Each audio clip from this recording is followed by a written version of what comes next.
The following program deals with a controversial subject. The theories expressed are not the only possible interpretation.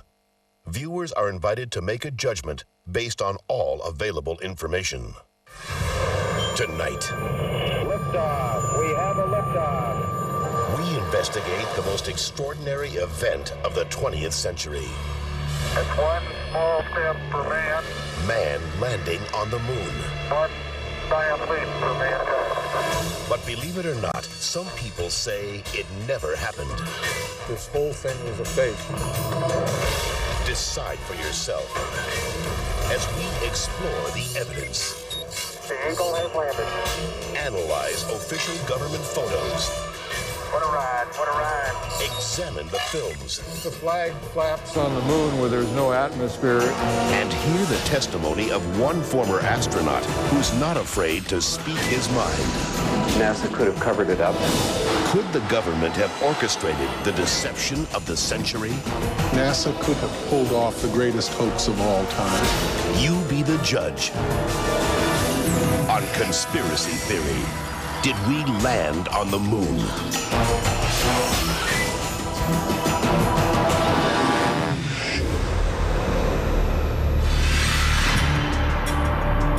On July 16th, 1969, America held its breath. 10, 9, ignition sequence start. 6, 2, 1, 0. All engine running. Liftoff. We have a liftoff.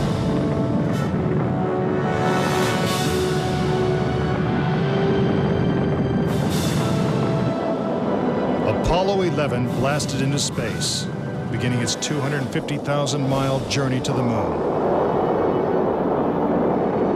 During their 8-day voyage, the Apollo 11 astronauts saw spectacular views of the Earth, floated in a weightless environment, and supposedly went where no man had gone before.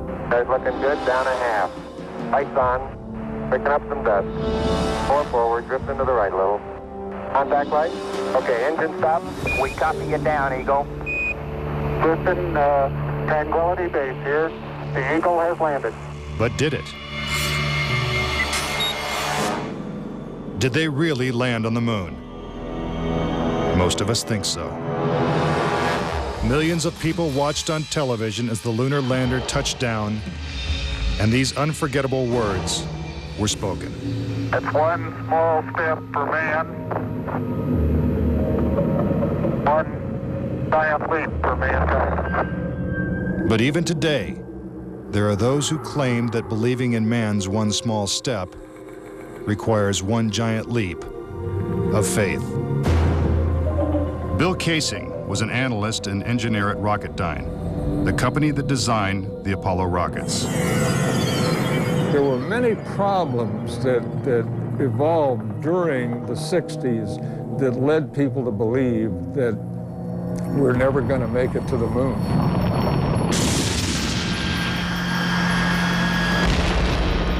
Three decades ago, when the world watched Apollo's lunar landings, Bill Casing was watching too. But what he saw on television, combined with his experiences at Rocketdyne, made him a skeptic. The whole thing then seemed phony to me. I think it was an intuitive feeling that what was being shown was not real. As he studied the footage more closely, he was shocked to find several inconsistencies. Casing observed that despite the clarity of deep space, the stars were missing from the black lunar sky. He saw the American flag waving, even though there is no air on the moon. And he discovered that there was no blast crater beneath the lunar lander, where its powerful rocket engine had fired. This evidence convinced Casing that we never sent a man to the moon. But NASA dismisses these charges. There are always going to be people who believe some outlandish theories, and the notion that we somehow were able to fake the lunar missions is pretty outlandish. As outlandish as it might seem, it has been estimated that as many as 20% of Americans believe we never went to the moon. But how could anyone think that one of the greatest moments in human history is a hoax? Is it really possible that NASA deceived the world? According to a former astronaut, it's entirely possible. Regarding the Apollo mission, I can't say 100% for sure whether these men walked on the moon. Brian O'Leary was a NASA astronaut in the 1960s and served as a science advisor during the Apollo moon missions. It's possible that NASA could have covered it up just in order to cut corners and to be the first to allegedly go to the moon. Was getting to the moon first so important that our government would consider faking it? To find the answer, we have to go back 40 years, to a time when America and the Soviets were locked in a struggle for world domination. People assumed that the nation that won the space race would win the Cold War. We defined that as being first to the moon. It was a time of more or less national hysteria. On October 4th, 1957, the Soviets terrified America when they sent Sputnik, the world's first satellite, into orbit. The New York Times had to publish an article explaining to Americans that it did not carry nuclear bombs that could be dropped on the city from that altitude. The American public's fear of nuclear annihilation intensified as Russia took the lead in the space race. House Speaker announced in Congress that we may be headed for extinction. Many feared that the Soviet Union's ultimate goal was to put a missile base on the moon. Meanwhile, America's space program was having difficulty even getting off the ground. The chances of getting to the moon and returning safely to Earth were something like 0.0017%. In other words, virtually an impossibility. What actually happened, in my mind, is that during the 60s, they said, if you can't make it, fake it. But if the Apollo missions were fake, how was this monumental hoax accomplished? According to Casing, the launch of Apollo's Saturn V rocket was real. It just never sent astronauts to the moon. The astronauts were launched with the Saturn V. Then, in order to account for their disappearance, they simply orbited the Earth for 8 days. And in the interim, they showed these fake pictures of the astronauts on the moon. But on the 8th day, the command capsule separated from the vehicle and descended to Earth, as of course was shown in films.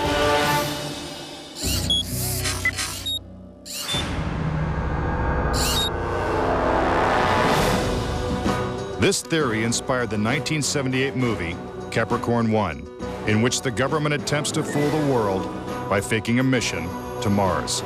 We do not claim this planet in the name of America. We claim it in the name of all the people of the planet Earth. The Apollo footage is strikingly similar to the scenes in Capricorn 1. Producer Paul Lazarus suggests that the film's plotline could be more fact than fiction. I believe, had they wanted to, that NASA could indeed have pulled off the greatest hoax of all time, never sent anyone to the moon, and recreated it in a television studio. And I believe it could have been done at that time. The technology was in place. The footing is solid. The surface seems powdery. Surface is fine and powdery. I can pick it up loosely with my toe. What we put up on the screen was our own simulated version of whatever we could do within a $4.8 million budget. But with NASA's $40 billion budget, Casing believes they had the resources to pull off a hoax if they couldn't make it to the moon. The reason I believe that NASA and the government faked the moon landing was basically it was technically impossible to do it. and they simply had to come up with some sort of alternative that they felt the public would believe. Casing theorizes that the lunar landings were actually filmed in Nevada's high desert, at the top-secret military base known as Area 51. Area 51 is one of the most heavily guarded facilities in the United States. If you went in and tried to get some information, you could be shot and killed without any warning. Russian spy satellite photos of Area 51 reveal not only a series of hangars that resemble movie sound stages, but also barren moon-like areas which coincidentally are covered with craters. Compare this photo of a lunar crater allegedly taken from the moon's orbit by Apollo 10 with this satellite photo of a crater at Area 51. Even astronauts acknowledge the similarity of the terrain. It has a stark beauty all its own. It's like much of the high desert of the United States. Could billions of people really have been fooled into thinking the Nevada desert was the moon? Casing believes it's possible, and maybe the real reason Area 51 is so heavily guarded. This is a very secret base, and with good reason, because undoubtedly the moon sets are still there. And if they are, no one's getting a look at them anytime soon. Up next. Tranquility Base here. If the lunar module landed with 10,000 pounds of thrust, why is there no blast crater? Plus, was this footprint really made on the moon? And later, 10 astronauts die under strange circumstances. How far could the conspiracy reach? Find out when Conspiracy Theory returns.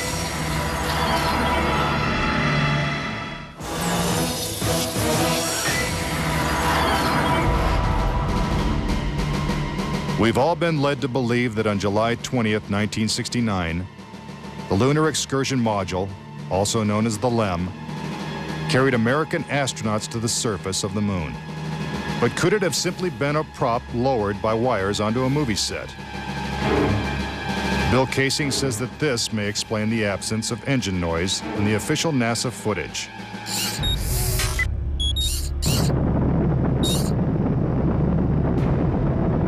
The noise level of a rocket engine is up into the 140, 150 decibel range. In other words, enormously loud. How would it be possible to hear astronauts' voices against the background of a running rocket engine? Picking up some dust. 30 feet, 2.5 down. Straight shadow. 4 forward, drifting to the right a little. Contact light. Okay, engine stop. Is this evidence that the footage is actually fake? A sequence shot in a controlled environment here on Earth? Just months before this historic landing, a prototype LEM was flight tested at Ellington Air Force Base. While NASA cameras record the test flight, Neil Armstrong struggles to control the unwieldy craft. Then, at approximately 300 feet, the lander flies wildly out of control. At the last second, Armstrong ejects.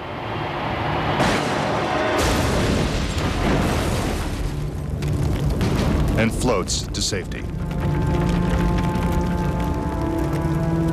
If the lander was so unstable and difficult to fly in the controlled environment of Earth, then how could the LEM land 6 times flawlessly in the alien environment of the moon? The LEM had a single engine mounted dead center, and then they had little push jets, thruster jets, a couple of them up on top. This was supposed to control their attitude as they came down. Well, I'll tell you a secret. The instant you moved your tail in that cabin an inch, you would change the load pattern, it would begin to tilt, and it would start that thing spinning.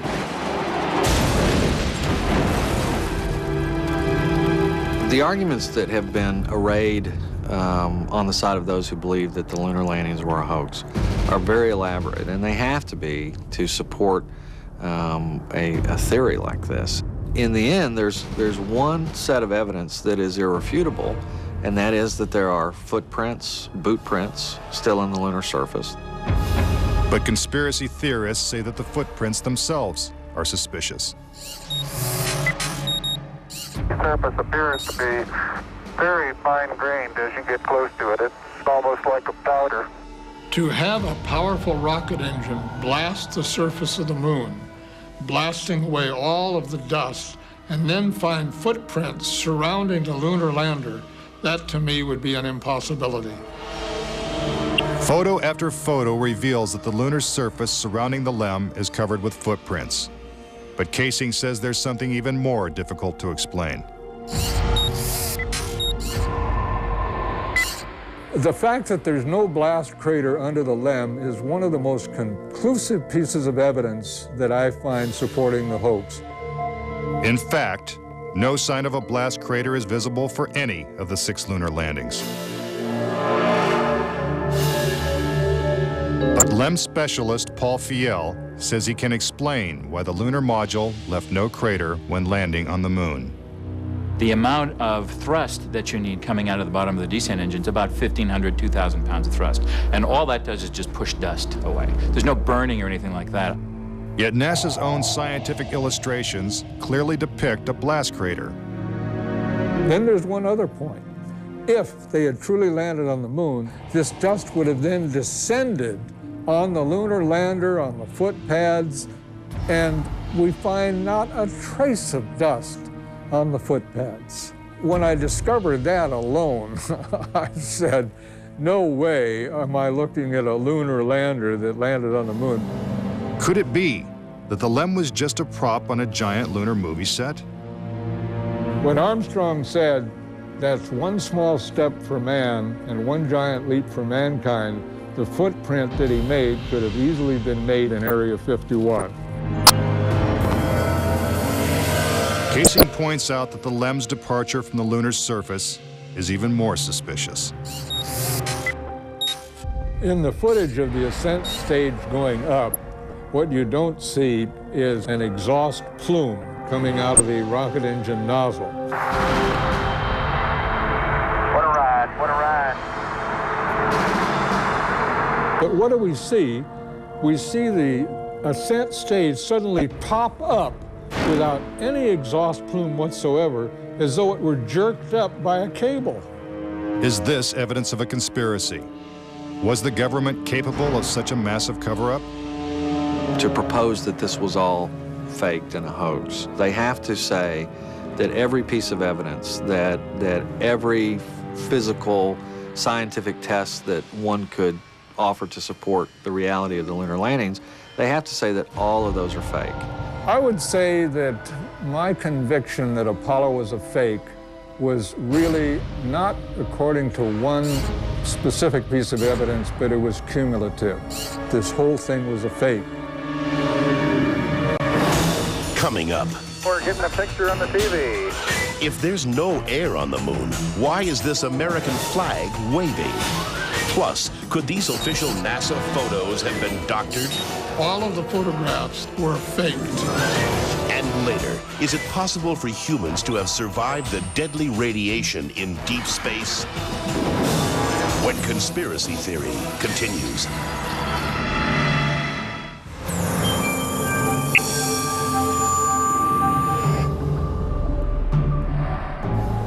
If the moon landings were actually filmed on a movie set, then where's the evidence? According to David Percy, an award-winning filmmaker and photographer, the proof is in NASA's own lunar photos and video. Our research suggests that images of the Apollo landings are not a true and accurate record. In our view, the Apollo pictures were faked. Many of the images are replete with inconsistencies and anomalies. In fact, Percy claims that when examined, these images suggest that man never went to the moon at all. This famous scene of man taking his first steps on the lunar surface is one of the most recognizable in history. But why are such important images so grainy and hard to see? And we're getting a picture on the TV. Okay, got a good picture, huh? NASA claims it's the result of 1960s technology. If you go back and look at it, the Apollo 11 mission was some pretty awful video by today's standards. These were ghostly images. It just did not look very real at all. And that was a function of the transmitter at the time, the camera at the time that we had available to us to fly on Apollo 11. But investigative journalist Bart Sabrell believes that NASA intentionally made the images hard to see. NASA orchestrated the hoax in a very unique way through television. They had one picture which they completely controlled, black and white, grainy, that convinced everybody we were on the moon. We had no reason to doubt it. They had complete reins over the pictures, over the sound. I mean, sad to say, it was easier than people believe. But despite the lack of clarity, conspiracy theorists see evidence suggesting that these images were staged. It's absolutely unreal. Although it appears that the astronauts are moving in the moon's gravity, which is 1/6 that of the Earth, Percy notes that when the speed of the film is doubled, the astronauts appear to be running as if in Earth's gravity.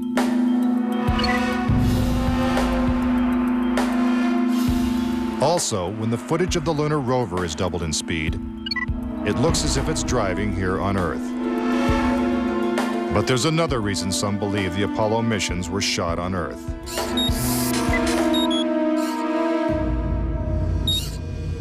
If there is no air or wind on the moon, why is this American flag waving?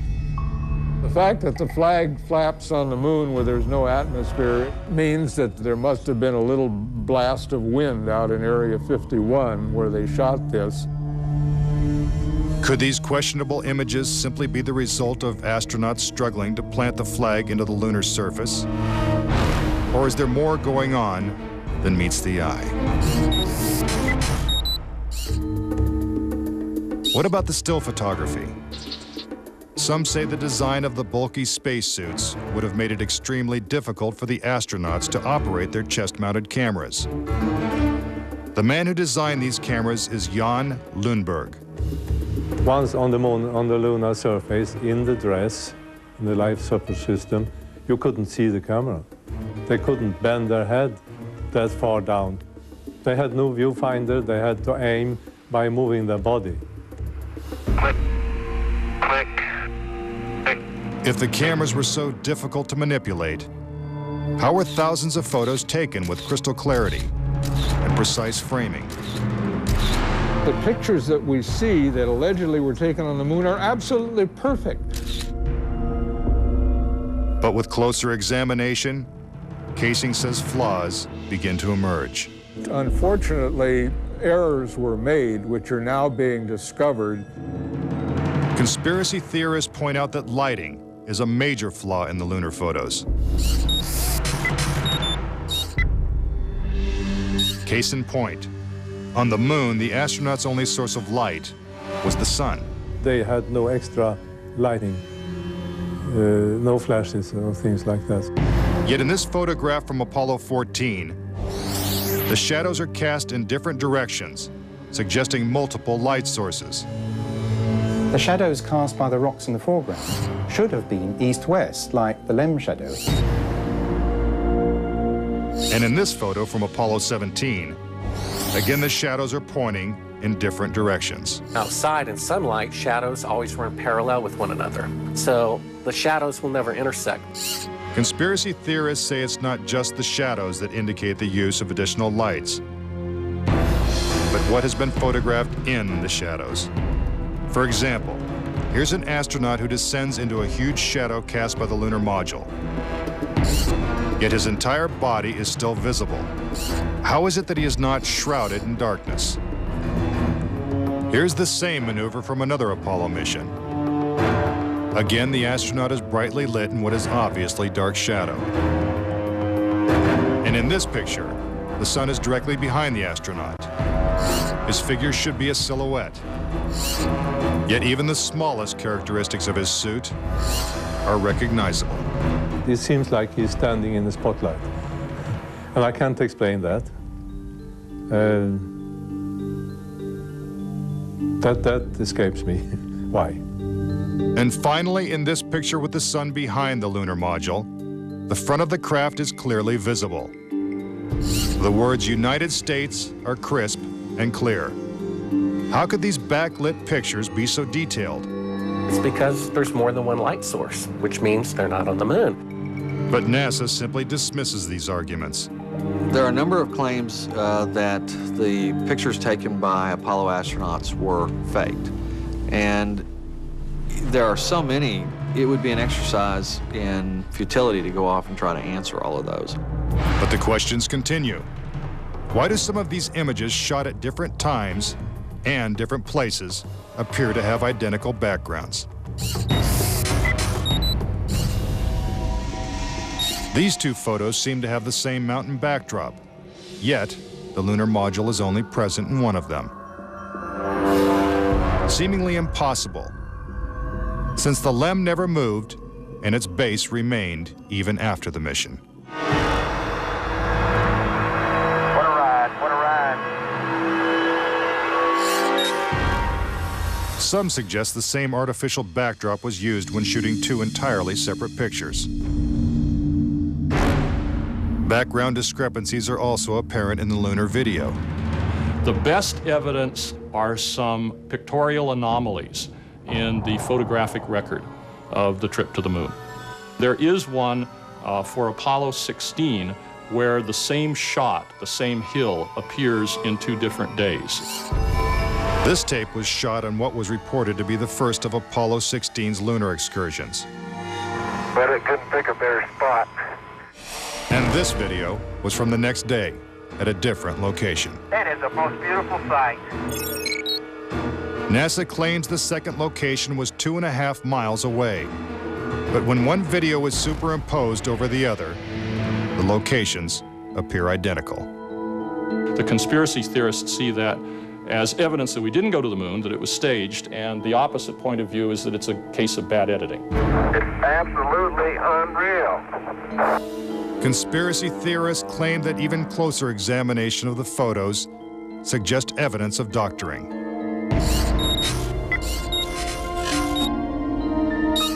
For reference, crosshairs were permanently etched into the lunar cameras, so they would have to appear on top of every image. But in this photo, a crosshair is behind a part of the lunar rover. This situation is impossible and has to be the result of technical manipulation and doctoring of the image. And in this photo from Apollo 11, the equipment in the foreground is covering the crosshair, not behind it. And in another from Apollo 12, the American flag is covering one crosshair and the astronaut is covering the other. When presented with these questionable photos and videos, NASA refutes the conspiracy theories. Some range from incredibly complicated to incredibly goofy. There are arguments that are wrong optically, they're wrong physically, they're wrong scientifically, they're wrong historically. There's a great deal of claptrap that is sort of woven in to these arguments. But despite what NASA says, conspiracy theorists still insist that Apollo was a hoax. When I looked at all the pictures and all the footage, I'm absolutely convinced, I bet my life on it, that we didn't go to the moon. I know for a fact that we didn't. Coming up next, tragedy strikes the Apollo program. The program could be stopped dead in its tracks. 3 astronauts die in a pre-launch simulation. But was it an accident? He was going to blow the whistle on the whole project. And later, could the astronauts have survived a trip into deep space? Before they got 1/2 to the moon, they would have picked up a death dose of radiation. Next, on Conspiracy Theory.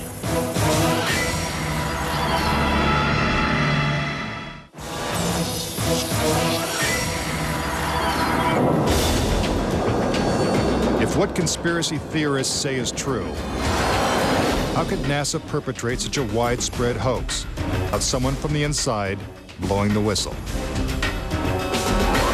Virgil Gus Grissom was selected as one of the original 7 astronauts. A family man and a veteran of several space flights, he was a national hero and was likely to be the first man to walk on the moon. But Grissom was also an outspoken critic of the space program and was quoted as saying, "Someone's going to get killed." Unfortunately, Grissom's worst fears were soon realized. On January 27, 1967, 2 years before the first moon landing, Grissom and his crew boarded the Apollo 1 capsule for a full-scale simulation. The problems began almost immediately. First, the capsule's communication systems failed. You copy? No, I didn't read you, Chuck, at all.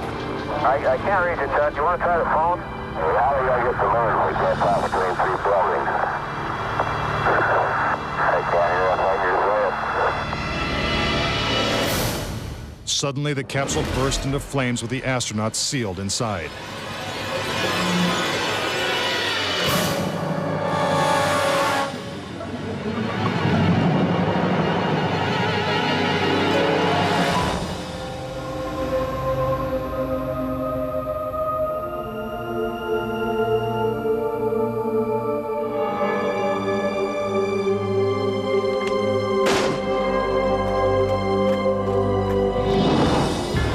Tragically, Gus Grissom, Ed White, and Roger Chaffee lost their lives before ever leaving the launch pad.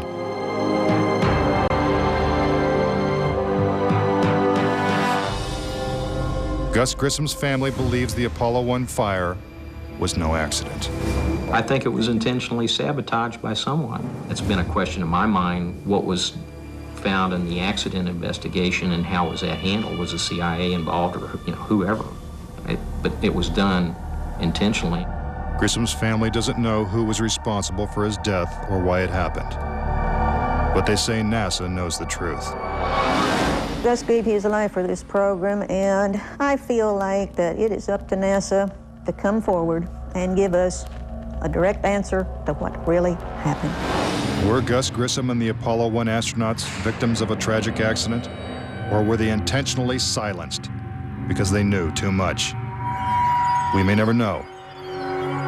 The cause of the fire is still a mystery, and the capsule remains locked away at a military base. But Grissom wasn't the only Apollo critic to meet with a suspicious and untimely death. Thomas Ronald Barron was a safety inspector during Apollo 1's construction. After the fire, Barron testified before Congress that the Apollo program was in such disarray that the United States would never make it to the moon. He claimed his opinions made him a target. Has there been any pressure on you by NASA? Nothing. We were, my wife and I were somewhat harassed at home when this first thing broke some time back, but it's gone away now. As part of his testimony, Barron submitted a 500-page report detailing his findings. There was a real fear that the program could be stopped dead in its tracks. Then exactly 1 week after he testified, Barron's car was struck by a train. Barron, his wife, and stepdaughter were killed instantly.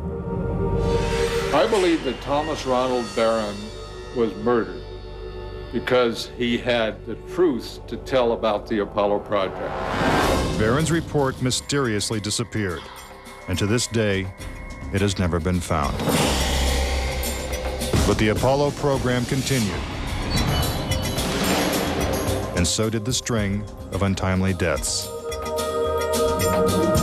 Between 1964 and 1967, a total of 10 astronauts lost their lives in freak accidents. These deaths accounted for an astonishing 15% of NASA's astronaut corps. To keep something that's alive wrapped up and covered over, you've got to eliminate all the people that can talk about it. Could the government have gone this far to pull off such an elaborate hoax? NASA says it's impossible. There were probably 250,000 people who were directly involved in the Apollo program, and another 500,000 people beyond that. 750,000 people can't keep a secret like that. That's just not going to happen. But Bart Sabrell insists that most NASA employees knew nothing of the deception. Very few people at NASA knew. The thing is so departmentalized. You got the person building the bolts in Houston, or doing this in Seattle, or doing this in Florida. No one knows the full picture. So, you know, you had no one seeing the full picture of anything except a handful of people. If the conspiracy theorists are right, and only a few people knew the whole story, then the truth may remain buried forever. When we return, could the astronauts have survived the deadly radiation of space? Getting them past the radiation belt would have been impossible. And a Russian cosmonaut breaks his silence when conspiracy theory returns.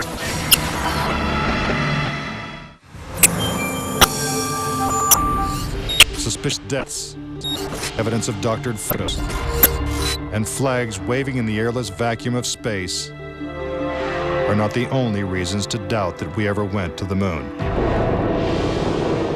Some say the astronauts could never even have survived the trip.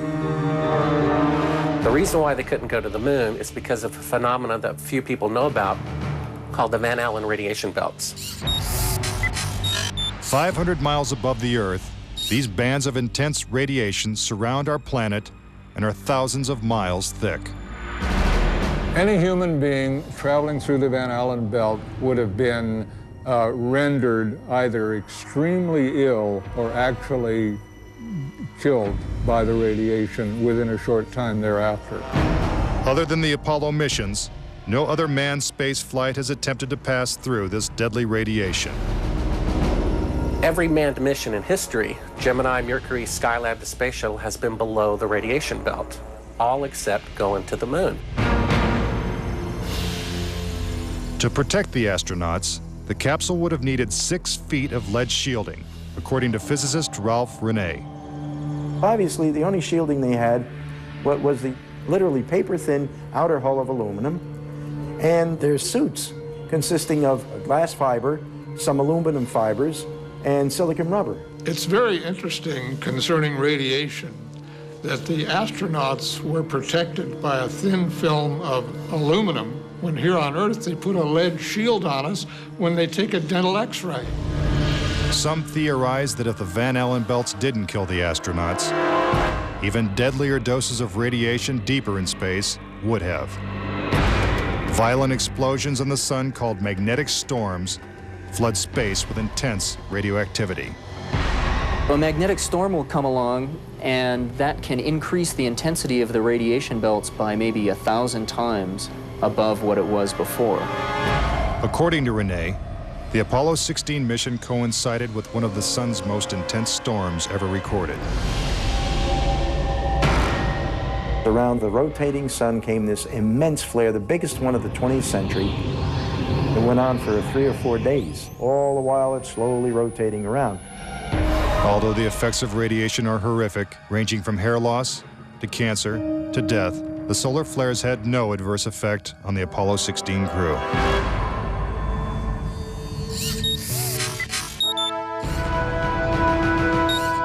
NASA had another problem, and one is that the moon's surface is totally inhospitable to man. If you do it in the dark, and that includes any part of the shadow of the spacecraft itself, the temperatures go down to 250 degrees below zero. In the sun, the temperatures go up to 250 degrees above zero. Renee also theorizes that the astronauts' liquid-cooled spacesuits could not have provided sufficient protection from the intense heat and radiation. But NASA maintains that this hypothesis is wrong. The claim that the radiation on the lunar surface would have incapacitated or hurt the astronauts, it's equal parts bad science and a bad understanding of how we went about designing the equipment. The spacesuits that they wore were incredibly tough and very resilient to lots of different things. If those suits do what NASA says they can do, then I want to see them suit up a guy or two, put them into 3 Mile Island, the pit there that's still hot, and have them clean up the mess. But they can't and they don't. The fact remains that no Apollo astronaut has ever suffered a serious illness from a trip to the moon. Could this be because they never left the safety of Earth's atmosphere in the first place? This is the main reason why the Russians never really intended to send the men to the moon. Was it the fear of lethal radiation that caused the Russians to abandon their plans to go to the moon? According to one of their chief cosmonauts, it was certainly a factor. Of course, we were worried to go out into the unknown of space. Of course, we were fearful. We had no idea how a human would be affected by the radiation. We suspected that possibly the radiation could even penetrate through the craft itself. Are the deadly perils of space proof that NASA faked the Apollo missions? To this day, the Russians have never sent a man to the moon. And we have no plans to return.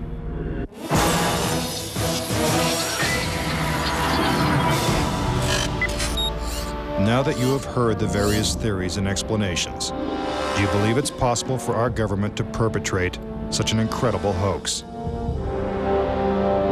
Is it conceivable that with its $40 billion price tag, the Apollo program was nothing more than the most expensive movie ever made? It is my personal belief, and I totally believe this after all the years of research I've done on this, that NASA never landed a man on the moon. I would say that anybody who believes that we did not go to the moon is an absolute nut. Anyone that wants to call me a kook or a nut or a crackpot, they're welcome to do that, but they're also welcome to go examine the evidence, which is everywhere. Bottom line, the United States went to the moon in the 1960s and the 1970s. End of story. Is there any way to put this controversy to rest once and for all? The only thing the experts agree upon is that the answer is 250,000 miles away. If NASA truly landed on the moon, remnants of the 6 successful Apollo missions would have been left behind. The base structures of the LEMs, the abandoned lunar rovers. Even the American flags would still be standing at each landing site. I would like to invite NASA and all of their supporters to simply take the most powerful telescope on Earth and see if there's a lunar lander there. If there's a lunar lander there, I'll never say another word about an Apollo hoax. If there's no lunar lander there, I'll rest my case. But no telescope exists that can examine the moon in such detail. Do objects from the Apollo missions remain on the moon in silent testimony? Or is the conspiracy theory true? In 2 years, Japan will send an orbiter to take close-up photos of the moon's surface. What will they find? Until then, the question remains, did we land on the moon?